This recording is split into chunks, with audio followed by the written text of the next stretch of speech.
Good morning, everyone. Can you listen me? Can we please So give yes, answer? sir. My voice is audible.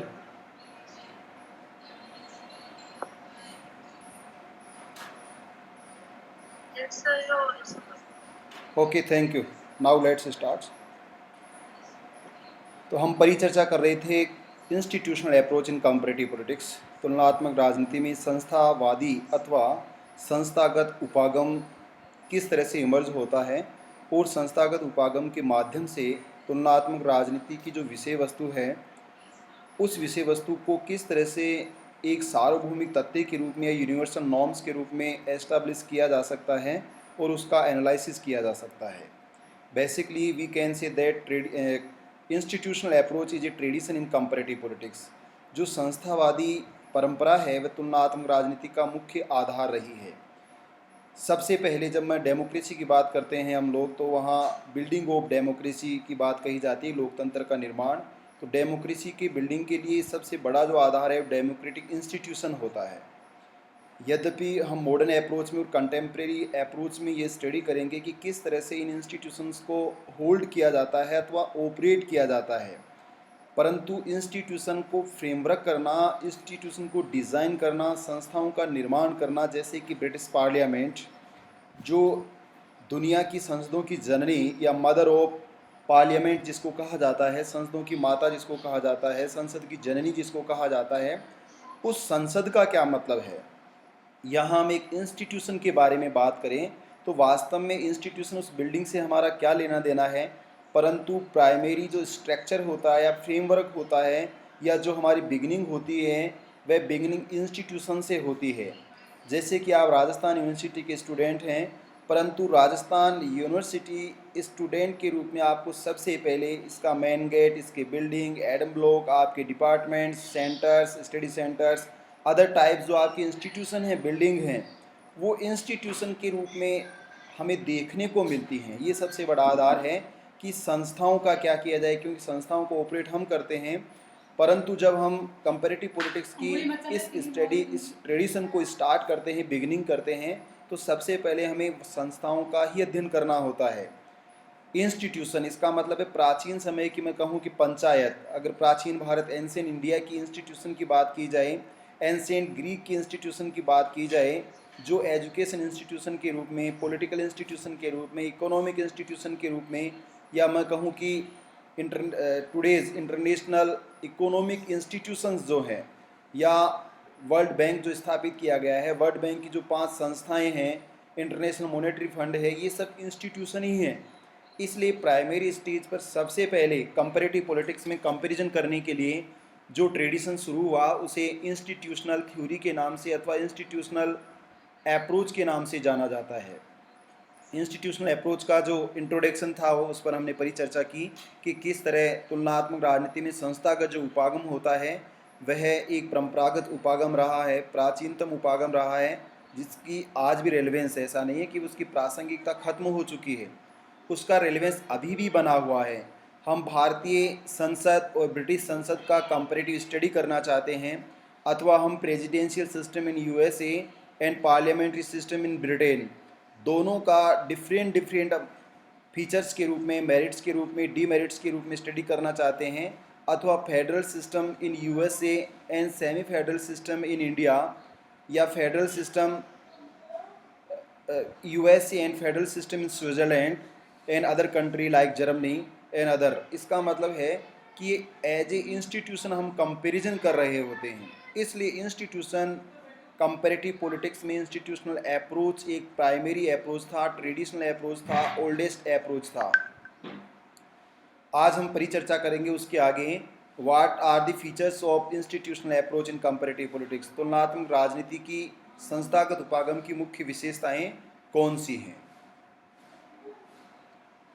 कितने participant हैं तन्वी?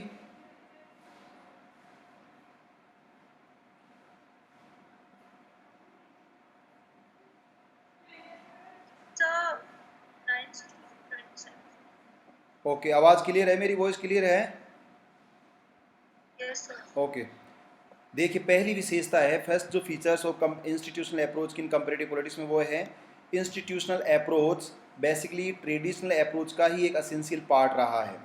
संस्थागत उपागम परंपरागत दृष्टिकोण का एक भाग है, अतः यह उपागम मोरलिटी से, नैतिकता से, आइडल से, आदर्श से, मानकात्मक normative approach, good and evil, bad इत्यादि प्रश्नों का जवाब खोजने वाला उपागम है।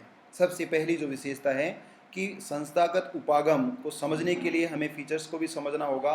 वास्तव में कि what do you mean by institutional approach, संस्थागत उपागम से आप क्या समझते हैं, उसका सबसे पहला आंसर और सबसे बड़ा आधार यही है कि संस्थागत उपागम कंपैरेटिव पॉलिटिक्स या हम कह सकते हैं पॉलिटिकल साइंस के ट्रेडिशनल अप्रोच का हिस्सा रहा है, ट्रेडिशनल व्यूज का हिस्सा रहा है। इट मीन्स ट्रेडिशनल अप्रोच इस टर्म का जब हम यूज करते हैं तो ट्रेडिशनल अप्रोच की जो फीचर्स रही हैं या तो तुलनात्मक राजनीति अथवा राजनीति विज्ञान का जो परंपरागत दृष्टिकोण रहा है, उस परंपरागत दृष्टिकोण की जो मुख्य विशेषताएं थी वो ऑटोमेटिक इसमें रिफ्लेक्ट होने लगती हैं अथवा उन फीचर्स को ये रिप्रेजेंट करने लगता है। इसका मतलब है कि संस्थागत उपागम नैतिकता की बात करता है, जो मैंने सबसे पहले बताया। Institutional approach and traditional approach was concern with the political philosophy, वो राजनीतिक दर्शन से संबंधित थे। क्या होना चाहिए, व्हाट शुड बी डन, हमें क्या करना चाहिए, इसका मतलब अच्छाई की बात है। और अच्छाई के लिए विकासशील समाजों में अथवा जो भी समाज हैं वो एक तरह से हम कह सकते हैं सलाह, परामर्श, मशविरा इनके बारे में कि अच्छा कैसे किया जा सकता है, एक बेटर सोसाइटी का क्रिएशन कैसे हो सकता है, हम विश्वविद्यालय को अच्छा कैसे बना सकते हैं, राज्य को अच्छा कैसे बना सकते हैं, हमारे जनप्रतिनिधियों को अच्छा कैसे बना सकते हैं, अथवा एक बालक को हम अच्छा परिवेश कैसे देकर एक अच्छा नागरिक कैसे बना सकते हैं, जो कई बार वर्ल्ड कल्चर के बारे में हम डिस्कस करेंगे अपने आगामी जो भी अपने लेक्चर्स होंगे उनमें। तो हम किस तरह से सिविक सेंस को डेवलप कर सकते हैं। अगर Britain, Australia, France, Sweden, Denmark किसी अन्य डेवलप कंट्रीज का जो छोटा बालक है और एक विकासशील या पिछड़े समाज का जो छोटा बालक है, उन दोनों के बीच कंपैरिजन किया जाए एक नॉर्म्स, एक मानक पर, कि जो 8 वर्ष का बालक है वह भारत में और जो 8 वर्ष का बालक है वह ब्रिस्बेन ऑस्ट्रेलिया में ट्रैफिक रूल्स को किस तरह से फॉलो करता है। इसका मतलब है कि वह as a institution individual unit है, परंतु हम जब रूल्स की बात कर रहे हैं, लॉज की बात कर रहे हैं, तो वो एक तरह से इंस्टीट्यूशन है, क्योंकि रूल मेकिंग का जो कार्य है वो ब्रिटिश पार्लियामेंट के द्वारा अथवा इंडियन पार्लियामेंट के द्वारा या जो इंस्टीट्यूशन है इस रिगार्डिंग जो भी ट्रांसपोर्ट से संबंधित है, जो मिनिस्ट्री है, उनके द्वारा जो रूल्स मेकिंग का कार्य किया गया, उस रूल्स मेकिंग को फॉलो कैसे किया जाता है वो इंस्टीट्यूशन से विस्तृत स्वरूप है। परंतु एज ए इंस्टीट्यूशन हम कोशिश करते हैं कि वह यातायात संस्थान इन नियमों को किस तरह से फॉलो करवाती है, उनको कंप्लायंस करवाती है। तो बालक उस रूल्स को फॉलो करता है, नहीं करता है, दो चीज़ें हैं कि वह भारत में बहुत कम, मैं ये नहीं कह रहा कि ये सब पर लागू होता है, परंतु मेजॉरिटी ऑफ चिल्ड्रंस जो है वो रूल्स को फॉलो नहीं करते क्योंकि वो पेरेंट्स के साथ और सोसाइटी में ऐसा देखते हैं। परंतु ब्रिस्बेन सोसाइटी में वह बालक रूल्स को फॉलो करता है।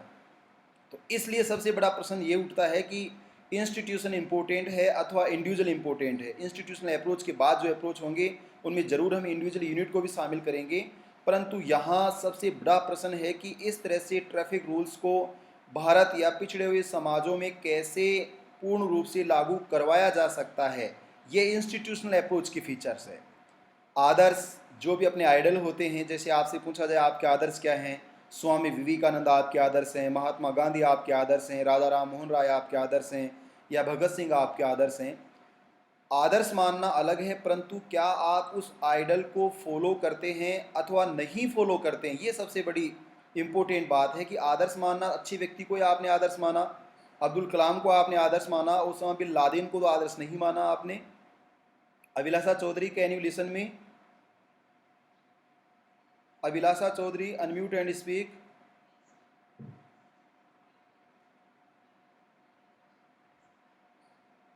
अभिलाषा, मुझे सुन पा रहे हो? अभिलाषा अनम्यूट करके रिप्लाई करो।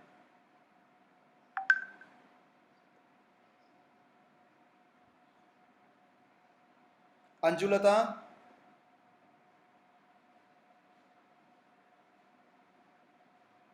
Anjulata, unmute and speak. Yes sir. आपका आदर्श क्या है?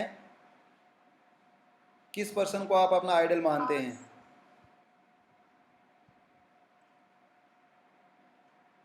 अंजुलता, आपके सर जीवन मैं में तो किसको, मतलब मम्मी, पापा, पिताजी, और मम्मी कोई को uncle, god? Mummy mummy why? Mummy कैसे कैसे, मतलब आपको कैसे लगा कि मम्मी मम को मुझे आदर्श मानना चाहिए? मम्मी ने बहुत कुछ किया है हमारे लिए। तो मम्मी ने आपके लिए कुछ बहुत चीजें कुछ हैं किया वो। है, ठीक ऐसे ही आप करोगे, मतलब ये है आपका मानना? हाँ। बस जिसको आपने आइडल माना, इसका मतलब है कि एग्जैक्ट उसका पर्सनैलिटी आप में हो ऐसा जरूरी नहीं है, परंतु मेजोरिटी में आप उसको अधिकांश से फॉलो करोगे, यही है ना आदर्श का मतलब? Sir yes sir. ठीक है। मुक्ता, अंजुलता म्यूट कर लो। Mukta, unmute and speak. Yes sir. Who is ideal for your life? Sir parents, mummy papa दोनों ही, उनका डेडिकेशन जो है अपने काम को लेके या बच्चों को लेके या जो भी काम वो करते हैं उनमें जिस शिद्दत से वो काम करते हैं, तो उसको मैं अडोर करती हूँ, उसको आदर्श मानती हूँ कि अच्छा, हाँ हमें जो भी हम करें उसको बहुत शिद्दत से करना चाहिए। आपके जो पेरेंट्स हैं वो सत्य और ईमानदार इन गुणों से वसीभूत हैं? Yes sir. और आप भी सत्य बोलते हो, ईमानदार सर हो? हाँ सर, कोशिश करते हैं यही कि हाँ, और ठीक है, थैंक यू फॉलो थैंक करने यू। की कोशिश करते हैं। Mute please. Parul, unmute and speak.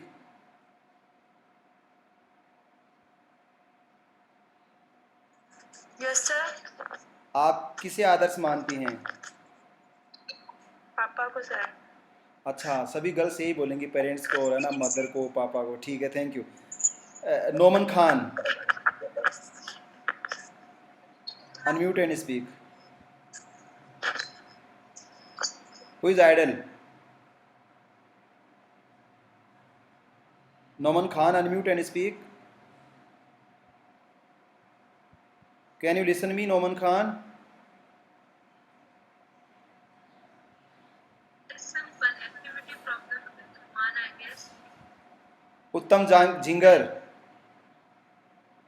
उत्तम झिंगर, मुझे सुन पा रहे हैं आप? Yes sir. आप अपने जीवन में किसे आदर्श मानते हैं? सर कलाम साहब को। अब्दुल कलाम साहब को? इसका यस सर। मतलब है कि यस सर। Yes sir. अच्छा अच्छा, कलाम साहब को आपने आदर्श माना, कलाम साहब ने जो अच्छा जीवन में किया है उसको आप करना चाहेंगे अपने जीवन में? Yes sir. ठीक ठीक, थैंक यू कोशिश उत्तम। कर रहे हैं सर। ज़रूर ज़रूर, थैंक यू। तो कहने का थैंक मतलब यू है, सर। मैंने आपको यहाँ ये बताया कि आदर्श की बात कही गई है, idol what should be done, क्या होना चाहिए, क्या करना चाहिए, हमें क्या करना चाहिए, अच्छा कैसे हो सकता है, हम एक बेटर सोसाइटी कैसे क्रिएट कर सकते हैं, अथवा हम कहें कि हमारे समाज में जो बुराइयाँ अभी भी हैं, या ऐसी बुराइयों का मतलब उन बातों से है जो दूसरों के लिए हानिकारक होती हैं और जो दूसरों का शोषण करती हैं, क्योंकि शोषणकर्ता को ये कभी महसूस नहीं होगा। या राजा राम मोहन राय ने कि बालिका और बालक दोनों को शिक्षा मिलनी चाहिए, और माता पिता की जो संपत्ति है, प्रॉपर्टी है, उसमें लड़की और लड़के दोनों का ही हिस्सा होना चाहिए। ये हो सकता है कि उन पुरुष समाज को या उन लोगों को बुरा लगे कि राजा राम मोहन राय की वजह से उनको अपनी प्रॉपर्टी में या ज़मीन जायदाद में अपनी बहन को हिस्सा देना पड़ रहा है, परंतु ये उनके लिए नहीं है, ये उस व्यवस्था के लिए है जिसको अच्छा माना जाएगा, एक आइडल माना जाएगा कि अच्छा कैसे किया जा सकता है, क्योंकि वो दोनों ही पेरेंट्स की संतान है और इसलिए पेरेंट्स की प्रॉपर्टी पर उनका बराबर हक बनता है। हालांकि उसके लिए बहुत से केसेज और वाद दायर होते हैं, कोर्ट में मुकदमे चलते हैं, कोर्ट कचहरी जिसको कहा जाता है वो चलता रहता है। अच्छा समाज कैसे बनाया जा सकता है, ये इंस्टीट्यूशनल अप्रोच डिजाइन करता है। जैसे मैं अगर आपको एग्जांपल दूं एक कंपेरेटिव पॉलिटिक्स के रूप में, कि इंस्टीट्यूशन के आधार पर हमने जो ब्रिटिश इंस्टीट्यूशन था, उस ब्रिटिश इंस्टीट्यूशन को हमने फॉलो किया। 1859 का जो comptroller and auditor general of India था, कैग जिसको कहा जाता है आजकल, उस कैग को हमने फॉलो किया। जो इंस्टीट्यूशन के रूप में एज ए चेयर हम परिचर्चा करते हैं कि जो हमारा स्पीकर होता है हाउस का, वो स्पीकर भी एग्जैक्ट हमने वैसे ही फॉलो किया है, या मैं पूरा सिस्टम की बात कहें कि जो पार्लियामेंट्री सिस्टम है हमने अडोप्ट किया है, या संसदीय जो व्यवस्था है, या मैं कह सकता हूँ कि संसद, जिस संसद को 1921 में बनाया एज ए बिल्डिंग, और उस बिल्डिंग की जो प्रोसीडर है, या उस संसद में बैठकर कानून कैसे बनाए जाते हैं, उनको पारित कैसे किया जाता है, रूल मेकिंग का फॉर्मूला क्या होगा, उसके कितने स्टेप होते हैं, उन सब के बारे में हमने एज इट इज़ वैसा ही फॉलो किया जैसे ब्रिटेन में फॉलो किया गया। तो हमने एज ए इंस्टीट्यूशन ब्रिटिश संसद को ही अपने यहाँ अपनाया है, ये मानकर कि हमें अनुभव है और ब्रिटिश लोगों ने हमारे ऊपर शासन किया है, और ब्रिटिश संस्थाएं हैं जो हैं वो बहुत अच्छी संस्थाएं हैं। हालांकि वहाँ रिटर्न बहुत कम है, अभी समय वहाँ बहुत ज़्यादा हैं। उन संस्थाओं को हमने आदर्श मानकर, नैतिक मानकर, एक नॉर्म्स मानकर, अच्छा मानकर फॉलो किया, परंतु उनके बाद क्या हुआ वो एक अलग मुद्दा है, वो कंपैरिजन किया जा सकता है। दूसरी महत्वपूर्ण विशेषता है संस्थागत उपागम की, राजनीतिक संस्था, पॉलिटिकल इंस्टीट्यूशन, सरकार नीति निर्माण, पॉलिसी मेकिंग के रूप में उससे उसका क्रियान्वयन करने और निर्णय का कार्य करती है। जो पॉलिटिकल इंस्टीट्यूशन है जिसको गवर्नमेंट कहा गया, पॉलिसी मेकिंग को, उसको पॉलिसी अप्लाई को और डिसीजन का कार्य करती है। इसका मतलब है लेजिस्लेचर, एग्जीक्यूटिव, जुडिशरी हम कह सकते हैं मोटे रूप में। उसी के द्वारा वेदता की प्राप्ति करने और लोक नीति का संचालन किया जाता है। संक्षिप्त रूप में यह संस्थावाद राज्य शक्ति के उपयोगकर्ता, व्यवस्थापिका, कार्यपालिका, न्यायपालिका, सिविल एडमिनिस्ट्रेशन और मिलिट्री ब्यूरोक्रेसी को भी शामिल करता है। संस्थागत उपागम की दूसरी विशेषता यह है कि यह राजनीतिक संस्था को, केवल राजनीतिक संस्था ही नहीं, राजनीतिक संस्था में जो लोग कार्य कर रहे हैं उनके जो कार्य फंक्शन होते हैं उन फंक्शन को भी इंस्टीट्यूशनल अप्रोच अपने में निहित करता है, अंतर्निहित करता है, इंस्टीट करता है या समाहित मानता है। जैसे कि ये कहा गया व्यवस्थापिका, कार्यपालिका, न्यायपालिका, इनके साथ साथ सिविल एडमिनिस्ट्रेशन, ये भी उसी का पार्ट है। मिलिट्री जो बेसिकली एक सेपरेट इंडिया की जो स्थिति है उसके हिसाब से अन्य देशों में इसका अलग स्ट्रक्चर होता है, चाइना की बात करें, परंतु मिलिट्री जो ब्यूरोक्रेसी है उसको भी इंस्टीट्यूशन के रूप में देखा गया है। और ऐसे स्टेट पावर के यूजर्स जो होते हैं, उपयोगकर्ता यहाँ लिखा गया है कि राज्य की जो शक्ति है उसके यूजर्स जो होते हैं वो उपयोगकर्ता भी इंस्टीट्यूशनल अप्रोच में ही शामिल होते हैं। इसका मतलब है कि राजनीतिक संस्था, राज्य और राज्य की इन संस्थाओं को चलाने वाले, संचालित करने वाले, इन संस्थाओं के कार्यों को निष्पादित करने वाले सभी प्रकार के समूह को और संस्थाओं को और यूजर्स को इंस्टीट्यूशनल अप्रोच अपने area of, scope of area में शामिल करता है, अध्ययन क्षेत्र में शामिल करता है। तीसरी विशेषता है यह औपचारिक तुलनात्मक विश्लेषण है, फॉर्मल है ना, ये आपको ध्यान रखना है। कंपैरेटिव एनालिसिस तो है लेकिन फॉर्मल है केवल, जिसमें इंफॉर्मेशन के माध्यम से कंपैरिजन किया जाता है। कॉन्स्टिट्यूशनल मैनर क्या है, संदर्भ के रूप में। लीगल डॉक्यूमेंट्स, कानूनी दस्तावेज, और ज्यूरिस्प्रूडेंस जो न्याय क्षेत्र, इनको ध्यान में रखा जाता है। यहाँ अध्ययन का केंद्र बिंदु, ये आपको ध्यान रखना है, संविधान या उसके द्वारा निर्मित संगठन होते हैं। इसका मतलब है कि जो बियॉन्ड द कॉन्स्टिट्यूशन है, या हम कह सकते हैं संविधानेतर है, जो संविधान में नहीं लिखा हुआ है, उसको यहाँ कंपैरिजन में शामिल नहीं किया गया, इंस्टीट्यूशन के रूप में उसको शामिल नहीं किया गया है। केवल कॉन्स्टिट्यूशन और कॉन्स्टिट्यूशन की तरह ही अभी समय लॉज, रूल्स, रेगुलेशंस जो हैं उनके द्वारा जो ऑर्गेनाइजेशन बनते हैं, उन ऑर्गेनाइजेशन को, उन एसोसिएशंस को, ये भी ध्यान रखना है, और उन सिविल ऑर्गेनाइजेशन को शामिल किया गया है जिनको कॉन्स्टिट्यूशन अथवा राज्य की अनुमति प्रदान करती हैं। ऐसे सभी संगठनों को तुलनात्मक राजनीति के संस्थागत उपागम के अध्ययन क्षेत्र में शामिल किया जाता है। ये संस्थान जैसे कि फैमिली इंस्टीट्यूशन, पारिवारिक संस्थान, शिक्षण संस्थान इत्यादि मानवीय आवश्यकताओं को संतुष्ट करते हैं या करती हैं। अतः अधिकांश शोधार्थियों की मान्यता यह है कि तुलनात्मक राजनीति राज्य या उससे संबंधित संस्थाओं का अध्ययन है। It means institutional approach means study of state and their institution, and we can say that institutional approach known as statecraft institution, जो राज्य रूपी संस्थान हैं उनका अध्ययन करना ही संस्थागत उपागम है। ये तीन विशेषताएं। चौथी विशेषता, इन संस्थाओं के द्वारा ही संपूर्ण शासन प्रणाली, जो गवर्निंग जिसको आप कहते हो, शासन प्रक्रिया जिसको आप कहते हो, या अरिस्टोटल के द्वारा पोलिसिया जिसको कहा गया है, लॉ एंड ऑर्डर कानून और व्यवस्था, rules and regulation and laws, तीनों अलग अलग होते हैं। व्यवहार इसका मतलब है कि सामाजिक व्यवहार को भी यहाँ शामिल किया गया है, राजनीतिक व्यवहार को भी शामिल किया गया, आर्थिक व्यवहार को भी शामिल किया गया, सांस्कृतिक व्यवहार को भी, इत्यादि का संचालन किया जाता है। अर्थात संस्थाओं के व्यवहार का अध्ययन ही संस्थागत अध्ययन है। It means institutional approach is not include the study of individual unit as a institution। वह संस्थाओं का बिहेवियर ऑफ इंस्टीट्यूशन, ऐसे तो सामान्य रूप से हम कह सकते हैं संस्था कैसे व्यवहार करती है, परंतु संस्था के व्यवहार का मतलब वो इंडिविजुअल यूनिट में नहीं लेंगे, लेकिन वो पर्सन के द्वारा ही बिहेवियर किया जाता है। जैसे कि राजस्थान यूनिवर्सिटी के वाइस चांसलर का बिहेवियर, ये राजस्थान विश्वविद्यालय प्रशासन, इसका मतलब क्या है, administration of university of Rajasthan या राजस्थान यूनिवर्सिटी एडमिनिस्ट्रेशन, इसका मतलब है राजस्थान यूनिवर्सिटी नाम की जो इंस्टीट्यूशन है ये उसका बिहेवियर है, लेकिन बिल्डिंग कोई बिहेवियर नहीं करती है। बिल्डिंग के जो पर्सन हैं, जो एक्टर्स हैं, वो एक्टर्स ही बिहेवियर करते हैं, उनके एक्टर्स का बिहेवियर ही इंस्टीट्यूशन का बिहेवियर माना जाता है। पुलिस कांस्टेबल के द्वारा या पुलिस वालों के द्वारा व्यवहार करना तब कहा जाता है पुलिस का व्यवहार। पुलिस एडमिनिस्ट्रेशन का व्यवहार ठीक नहीं था, सेना का व्यवहार ठीक नहीं था, जो जुडिशरी है उसका व्यवहार ठीक नहीं था, या जो भी इंस्टीट्यूशन है उस इंस्टीट्यूशन पर आरोप लगाया जाता है, तो ये एक तरह से बिहेवियर ऑफ इंस्टीट्यूशन जो है, संस्थाओं का जो व्यवहार है उसका स्टडी करना ही संस्थागत उपागम है।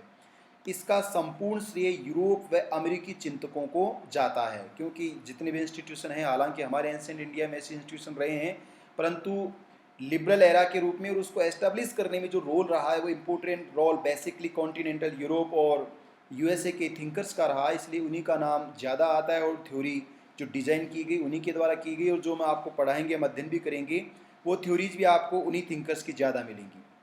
व्यवहार, यहाँ नियम व्यवहार की बात मैंने कही थी कि जैसे मैरिज रजिस्ट्रेशन की बात करना, तो ये स्टेट के इंस्टीट्यूशन के रूप में ऐसा किया गया, लेकिन मैरिज रजिस्ट्रेशन की जो बात कही गई है वो सिटीजन के बिहेवियर को कंट्रोल करने के लिए किया गया। इसलिए मैंने कहा सामाजिक व्यवहार, 3 तलाक का जो मुद्दा है, या दहेज प्रथा का जो मुद्दा है, या सती प्रथा का जो मुद्दा है, या अन्य जो ऐसे कोई मुद्दे हो सकते हैं जो सामाजिक जीवन से जुड़े हुए हैं, और उन मुद्दों के लिए आपके स्टेट ने, आपके लेजिस्लेचर, स्टेट लेजिस्लेचर, राज्य की व्यवस्थापिका ने, या सेंट्रल लेजिस्लेचर ने, आपकी केंद्रीय व्यवस्थापिका ने, विधायिका ने, इंडियन पार्लियामेंट ने कोई रूल्स बनाया है, कोई लॉज बनाया है, प्रेसिडेंट के द्वारा, गवर्नर के द्वारा कोई रेगुलेशन बनाया गया है, अथवा किसी इंस्टीट्यूशन के द्वारा, बोर्ड के द्वारा, कमीशन के द्वारा, रेगुलेटरी बोर्ड्स के द्वारा कोई रूल्स बनाया गया है, जैसे ट्रैफिक जो नियम है उनमें चेंज कर दिया जाता है। तो ये सब क्या है, ये इंस्टीट्यूशन बिहेवियर है, जहाँ पर आधुनिक संस्थाओं को विकसित होने का अपॉर्चुनिटी दिया जाता, अवसर दिया गया, और जिनको बाद में तीसरी दुनिया के देशों तक विस्तृत किया गया। इसका मतलब है इंस्टीट्यूशनल अप्रोच की ये सबसे बड़ी भूमिका रही है, रोल रहा है कि वह इंस्टीट्यूशन जो पहली दुनिया में, या कह सकते हैं विकसित देशों में जिन संस्थाओं का विकास हुआ, ऐसी ही संस्थाएं उसी मॉडल पर पिछड़ी दुनिया के देशों में विकसित की गई। या मैं कहूँ कि भारत में भी जो संसद है, बिल्डिंग है, एज ए इंस्टीट्यूशन, वो ब्रिटिश लोगों के द्वारा स्थापित की गई। या रिटर्न में जो रेगुलेशन था, रूल्स थे, लॉज थे, वो पहली बार ब्रिटिश जो ईस्ट इंडिया कंपनी के लोग थे उनके द्वारा शुरू किया गया, जिसको आप पहला चार्टर अधिनियम कहते हो, 1773 लिखने का जो कार्य किया गया। देन नेक्स्ट फीचर से यह उपागम अभिव्यक्त करता है कि संस्थान कैसे और किस तरह से और क्यों सामाजिक व्यवस्था पर नियंत्रण रखते हैं, उनका संचालन करते हैं। तुलनात्मक राजनीतिक विश्लेषण की जड़ी वस्तुतः है संस्थावादी सिद्धांत में निहित है। ये सबसे बड़ी विशेषता है कि संस्थान कैसे बिहेवियर करते हैं। जो भी आपके इंस्टीट्यूशन बनाए गए हैं, भले वो सामाजिक न्याय अधिकारिता विभाग हो, भले वो शिक्षा विभाग हो, भले वो पुलिस एडमिनिस्ट्रेशन हो, जो भी भले वो संसद हो, राज्य की व्यवस्थापिका हो, कार्यपालिका हो, न्यायपालिका हो, जिला कलेक्टर का ऑफिस हो, पंचायत सचिव, सेक्रेटरी हो, पंचायत का ऑफिस हो, ये जो संस्थान इंस्टीट्यूशन हैं वो कैसे बिहेव करते हैं और किस तरह से उनका बिहेव करने का तरीका क्या होता है, उनकी स्टाइल क्या होती है, या कोई दुर्घटना हो जाती है उस पर जवाब किस तरह से दिया जाता है। कि राजस्थान विश्वविद्यालय में कुछ छात्रों के द्वारा अनुशासनहीनता की गई, उस पर कार्रवाई की गई, तो कुलाना शासक मंडल या प्रोक्टर बोर्ड किस तरह से जवाब देता है, वाइस चांसलर किस तरह से जवाब देता है, संबंधित जो अथॉरिटी है वो कैसे जवाब देती है, ये किस तरह से टैक्टिक्स होती हैं उनकी, और वो क्यों करते हैं ऐसा, कि सोशल जो सिस्टम होता है उसको कंट्रोल क्यों करना चाहते हैं। क्योंकि बेसिकली जो स्टेट है वह स्थापित इसीलिए हुआ है, उसका इवोल्यूशन भी इसीलिए हुआ है कि वह तमाम व्यवस्था को कानून और व्यवस्था के रूप में शासन प्रणाली को, नियमों को, व्यवहार को एक शांतिपूर्ण व्यवस्था में परिवर्तित कर सके, इसलिए उसके द्वारा ऐसा किया जाता है। तुलनात्मक राजनीति विश्लेषण की जो जड़ें कंपैरेटिव एनालिसिस की जो बेसिकली रहा वो इंस्टीट्यूशनल थ्योरी में ही नहीं थे, क्योंकि बिगिनिंग जो हुई है कंपैरेटिव पॉलिटिक्स की वो इंस्टीट्यूशन से हुई। भले आप अरिस्टोटल को क्लासिफिकेशन ऑफ स्टेट्स उसने कहा है, वहाँ प्रैक्टिकल नहीं है, वह संविधानों का अध्ययन कर रहा है और उसने ये भी कहा है कि राज्य किस तरह से संविधान में परिवर्तन होता है या शासक बदल जाता है, नियमों में बदलाव आ जाता है, दल बदल जाता है, इसी को रिवोल्यूशन कहा जाता है। उसका जो स्टडी था वो भी इंस्टीट्यूशनल अप्रोच का ही स्टडी था। देन नेक्स्ट टॉपिक है संस्थागत उपागम का विकास कैसे हुआ है। समझ में आ रहा है? कविता कुमारी खींची, अनम्यूट एंड स्पीक। अच्छी तरह समझ में आ रहा है क्या? Manoj Kumar please unmute and speak.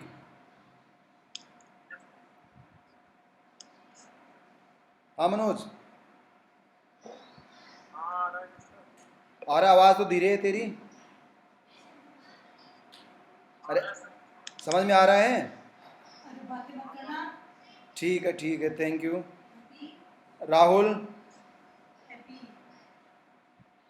Rahul ji समझ में आ रहा है क्या? हाँ सर, आ रहा है। ठीक है, ओके, थैंक यू। संस्थागत उपागम का विकास, इवोल्यूशन ऑफ इंस्टीट्यूशनल अप्रोच। संस्थागत उपागम की परंपरा अरस्तु के संविधान, जो मैंने पहले बताया कि क्लासिफिकेशन ऑफ स्टेट से इंस्टीट्यूशनल अप्रोच शुरू होता है, संविधानों के वर्गीकरण से आरंभ होकर जेम्स ब्राइस के चिंतन तक अनवरत आगे बढ़ने वाली परंपरा संस्थागत उपागम का ही निर्वहन करती है। थोड़ी हिंदी क्लिष्ट है, लेकिन इसमें ज़्यादा वो आपको दिमाग लगाने की आवश्यकता नहीं है। बेसिकली जो इंस्टीट्यूशनल अप्रोच है वो अरिस्टोटल से शुरू होता है और अभी वह कंटिन्यू आगे बढ़ रहा है। उसमें चेंजेज आ गया है, इंस्टीट्यूशन अभी भी बने हुए हैं, ऐसा नहीं है कि इंस्टीट्यूशनल अप्रोच ने रिलेवेंस खो दी है, इंस्टीट्यूशन अभी भी बने हुए हैं, परंतु अब स्टडी इस बात पर किया जा रहा है कि इन इंस्टीट्यूशन को डायरेक्टली और इनडायरेक्टली ऑपरेट कौन करता है।